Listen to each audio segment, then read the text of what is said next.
ایک تو پروڈکشن کا امپیکٹ آئے گا, پھر دیکھیں ایئر لائن کیا فریٹ کھولتی ہے, شپنگ لائن کیا فریٹ کھولتی ہے, تو یہ سب چیزیں دیکھ کے اس لیے کہ ہمارے 3 طریقے سے ایکسپورٹ ہوتی ہے. پاکستان کے مینگو بائی روڈ ہوتی ہے. ایکسپورٹ کے بعد کچھ بچے گا اپنے پاس, ہمارے پاس.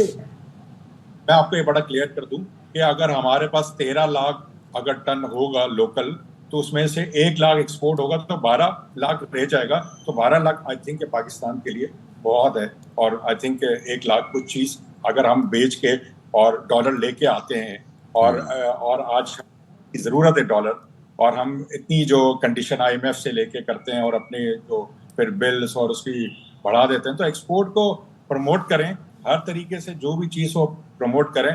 جتنی ڈالر آئیں گے اتنے ہی ہمارے زیادہ بہتر ہے. بالکل, بہت شکریہ. وحید احمد صاحب ہمارے ساتھ موجود تھے. اور یقیناً ڈکلائن تو ہے اتنا زیادہ کہ اگر پنجاب 60 to 70% دے رہا ہے اور اس میں بھی اگر 50% اس کا خراب ہو جائے تو انتظام کریں کہ جی فصلوں کو محفوظ بنایا جا سکے, کچھ ٹیکنالوجی کا استعمال کریں, انفراسٹرکچر پیدا کریں. اب جی آ جاتے ہیں T20 میچ, آج تیسرا ہونے جا رہا ہے, اور ڈو اینڈ ڈائی سچویشن ہماری ٹیم لے کر آ گئی ہے ہمیں آئرلینڈ کی سیریز کے ساتھ. پہلا میچ آئرلینڈ جیت گئے, دوسرا ہم جیت گئے, اب تیسرا کون جیتے گا یہ آج فیصلہ ہو جائے گا. فیصل فیصلہ تو ہو ہی جائے گا, فیصلہ تو ہو ہی جائے گا. یقین کریں پچھلے T20 میں جب وہ ڈیلے ہو رہا تھا نا بارش کی وجہ سے, اور جب لیٹ بھی وہ شروع ہوا تھا میچ, تو میرے دل میں یہ تھا کہ اگر تو یہ میچ واش آؤٹ ہوتا ہے تو ایسا بھی ہو سکتا ہے کہ خدا نہ خواستہ بہت سارے لوگ مجھے اس بات کے بعد نفرت کریں گے, ایسا بھی ہو سکتا ہے کہ ہم یہ سیریز ہار بھی سکتے ہیں. ہمیں ریئلسٹک ہونا چاہیے. پاکستان نے بولنگ اچھی نہیں کی ہے, اور جس طریقے سے پہلا میچ ہم نے چیز کروا دیا, دوسرے میچ میں ہم نے نیئر ٹو 200 رنز بنوا دیے, اس سے ہمیں اندازہ یہ ہو رہا ہے کہ پاکستان کی بولنگ لائن ابھی تک سیٹ نہیں ہو پائی ہے. ہمیں کن بولرز کے ساتھ اترنا ہے, ہمارا اسپن کمبینیشن کیا ہونا ہے, یہ بہت ضروری ہے. اسپن کمبینیشن کی بات کریں تو شاداب نے پہلے میچ میں 50 رنز جو ہے وہ دے دیے تھے, تو وی ڈونٹ نو اسٹل کہ ہمارا تو بولنگ اٹیک بڑا مشہور رہا ہے ہمیشہ سے. پاکستان کی بیٹنگ سائڈ جو ہے وہ کمزور رہی ہے, لیکن ہمیشہ سے بولنگ اٹیک, تو اس پر ورلڈ کپ آنے سے پہلے اس طرح کی پرفارمنس, وہ بھی ایسی ٹیموں کے خلاف جیسے کہ نیوزی لینڈ کی جو ٹیم آئی تھی, ان کی جس طرح کے پلیئرز یہاں پر آئے تھے, بہت سے تو ایسے تھے جو پہلی بار پاکستان کے ساتھ کھیل رہے تھے. پھر آئرلینڈ کی جو ٹیم ہے وہ بھی کمزور ٹیم مانی جاتی ہے, اس کے ساتھ اتنا کانٹے کا مقابلہ اور ایسے کر کے جیتنا, تو یہ بڑا سوالیہ نشان ہے. چلیں اب لیٹس سی کہ ہم جو ہے وہ آج کے میچ میں کیا کرتے ہیں, کیونکہ اگر آج کچھ گڑبڑ ہوتی ہے تو فینس کا پارا جو ہے وہ تو بہت ہی زیادہ ہائی ہونے جا رہا ہے. بائی دا وے فینس کا جو ہاکی کے فینس ہیں ان کا موڈ بڑا زبردست ہے, کنورٹ بھی ہو گئے بہت سارے, ان کا بہت اچھا موڈ ہے.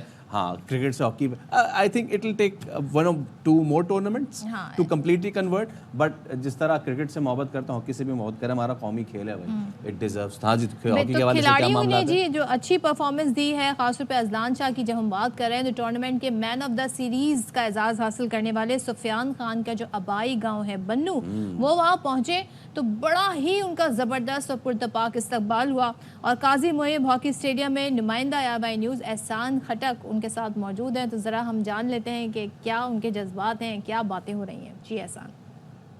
بنو سے تعلق رکھنے والے ہاکی کے پلیئر جو ہیں سفیان خان ہمارے ساتھ موجود ہے, جو آبائی علاقے میں پہنچ چکے ہیں. ان کا پرتپاک استقبال کیا گیا ہے, جہاں سے انہوں نے پہلا سٹارٹ لیا تھا قاضی محب ہاکی اسٹیڈیم سے, وہاں پر وہ ہمارے ساتھ موجود ہیں. ہم ان سے کچھ باتیں کریں گے, ان سے معلوم کرتے ہیں ہاکی جو گیم ہے وہ انہوں نے کہاں سے شروع کیا ہے, کس قسم کی مشکلات سامنے آئے. وہ ٹائم تھا جس ٹائم میرے پاس نہ ہاکی تھی, اور ہاکی 10-12 ہزار کی اور 1000 روپے کا بال, اور اس کا میرے پاس کوئی 1 روپے نہیں تھا. تو اس ٹائم مجھے اپنے اگر سپورٹ کیے تو اپنے کلب والوں نے سپورٹ کیا, اور امی ابو نے بہت مشکل سے مجھے سپورٹ کیا.